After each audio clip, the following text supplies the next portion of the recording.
ngeen nangoo ñëw uy suñu ci oote bii nga xam ne maa ngi koy oote ci sama turi procureur de la République près le tribunal de grande instance de Dakar. ñëw bi ngeen ñëw fii lu rëy la ci ñun ndax dinañu permettre ñu waxtaan ak yéen mais également waxtaan ak askan bi nga xam ne ñoom lañ fi toogal parce que ci code de procédure pénale ak suñu loi fondamentale yi dañoo jàpp ne procureur dafay agir pour le compte et au nom de la société lépp lu ñu def dañ ko war a def ci turi ak intérêt askan bi donc bu ñu toogee am mën a waxtaan ak askan bi à travers vous di leen ci war a sant ak di leen ci gërëm di leen jaajëfal dama bëgg a wax nag ne waxtaan bi maa ngi koy def ak samay naataango samay collègues mooy procureur adjoint xam ngeen ko Karim Diop ak Amary Faye li tax nag ñu oote fii xam nga réew moom dina toll foo xam ne ak dina am ay dossiers yoo xam ne dina am solo pour suñ tey ak suñ ëllëg tel que dina baax ñu toog waxtaan ak askan bi pour du am ay sikki sàkka du am jaaxle ak du am werante mais aussi parce que dafay doon suñu devoir que fépp fu ñu toll ñi nga xam ne ñoom ñooy suñu kilifa muy population bi ñu wax leen nan la mbir mi tëddee ak lan lañ ci def ak lan lañ ci bëgg a def li am nag ba tax ñu toog ne dañuy def conférence de point de presse bi xam ngeen ko dafa am lu guléet ci réew mi loo xam ne xëy na mosu fi am mbaa bu fi amee itam bariwul mooy jàpp bi nga xam ne force de défense et de sécurité mooy ñi nga xam ne yéen comme ni ngeen ko xamee ñoom ñooy topp suñu kaaraange di ko wattu di veiller sur ça ñoom ñoo jàpp ku ñu tuddee Ousmane Kabiline Diatta ki nga xam ne d'accord na bañu ko nangu na ko que élément MFDC la bi mu ñëwee Dakar nag yàlla dafa def avant muy ñëw suñ force de défense de sécurité et surtout les services de renseignement diñ ko identifier clairement bi muy jógee Sindian pour ñëw Dakar jàpp bi nag yombul ndax laajoon na ay xarala yu bees yu taxaw jumtukaay yu am solo ci xarala yu bees yi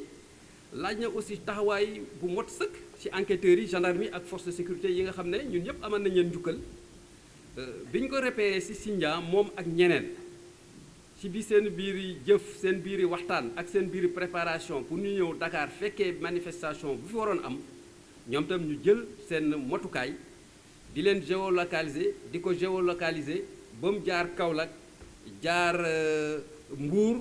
egsi Dakar ba yàlla def waa brigade de recherche jàpp ko après jox ko waa section de recherche de la gendarmerie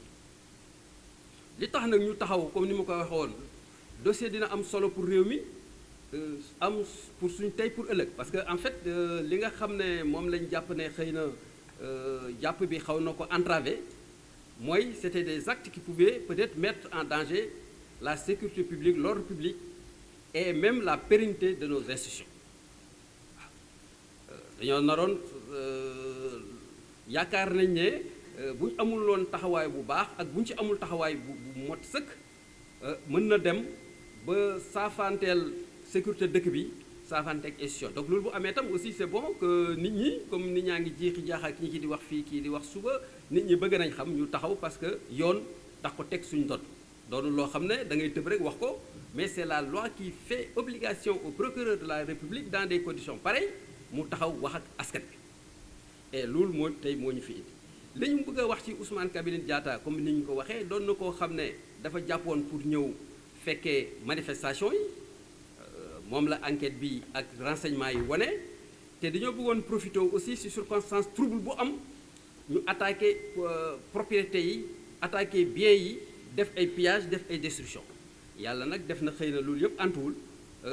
looloo tax comme ni ma ko waxee woon léegi ci français dañuy remercier les forces de sécurité pour leur vigilance leur promptitude et leur savoir-faire li ñu xam nag ci ngóor si mooy bi ñu ko jàppee ñëpp ñi nga xam ne waroon nañ daje Dakar dañoo tas ci biir Dakar ak ci biir Sénégal principalement à Dakar des enquêtes sont en train d'être menées ak xarala yu bees yi ak des renseignements avec les ressources humaines ressources techniques et numériques pour effectivement ñoom ñëpp ñu jàpp leen pour que fi ñu teg Ousmane Kabiline pour enquête bi procédure yu def ko pour ñu leen yóbbu leen tribunal ñu àtte leen comme effectivement ça doit se faire dans tout pays démocratique. Ngor si nag bi ñu jàpp doon na koo xam ne boo xamee profil am xam itinéraire am xam profil psychologique am xam parcours am war nga jaaxle war nga tiit parce que dafa doon koo xam ne yàlla def na miin na tension miin na tension miin na xeex am na aussi miin na affaire stratégie d'organisation des stratégies d'organisation xaw na ko miin xaw na miin aussi planification opérationnelle.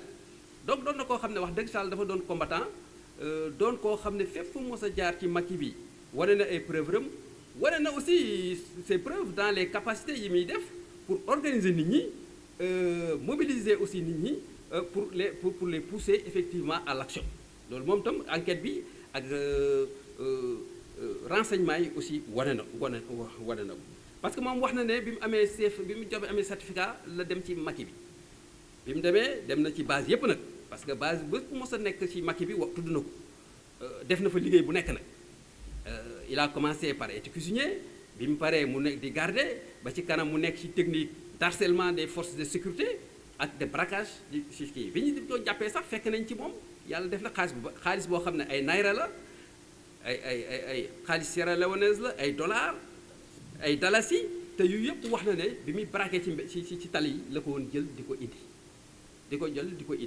wax na tam aussi ne bi ñu ko dàqee ba daw ko mine antipersonnel bi mu yoroon ak ay mine anti char yi mu yoroon ak fusil mu ngi ko denc ci forêt Ndiabala c'est ça ah ci forêt Ndiabala. Donc li tax mu wax loolu c'est juste pour ñu cerner la personnalité de la personne jaar-jaaram ak li mu mën a def ak la menace qu'il peut constituer aussi pour la sécurité. loolu moo tax aussi ñun jël nañ suñu motikaay yépp pour que lii ñu leeral ko ba fu mu mën a yem ni ma ko waxee nag mooy poste de presse bi ça ne veut pas dire culpabilité parce que on respecte la présomption d'innocence et les droits de la personne amul il faut qu'on respecte ça de A à Z et c'est ça j'ai la prétention aussi de le respecter. Donc en fait dinañ jël suñu motukaay pour que moom ci boppam ñu traduire ko devant des juridictions et ñii nga xam ne jàpp nañ leen ñii nga xam ne daw nañ aussi on va mettre tous les moyens de l'État tous les moyens des forces de sécurité et de défense pour ñu jàpp leen fépp fu ñu mën a nekk pour ñu tànne enquête bi tam war na wax toute personne boo xam ne nit koo xam ne tax nga ci ni A ni ci Z avec rebelle yi ñu poursuivre la traduire le devant les juridictions pour nga répandre ces actes parce que pour nous de notre point de vue il peut pas y avoir ni d'intouchable ni d'impunité képp koo xam ne tax nga ci venue rebelle yi fii ci Dakar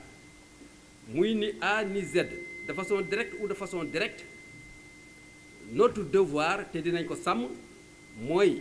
ñu fexe ba enquête bi leeral lépp ku ci tax ñu indil le tribunal àtte la comme il se doit dans un état démocratique qui respecte effectivement les droits de la défense. Mbokk yi donc loolu laa bëggoon wax ci gàttal comme ni ma koy waxoon aussi di leen remercier ci seen ñëw mu doon lu rëy ci ñun di leen ci gërëm di leen ci sant et puis di leen souhaiter une très bonne soirée merci beaucoup.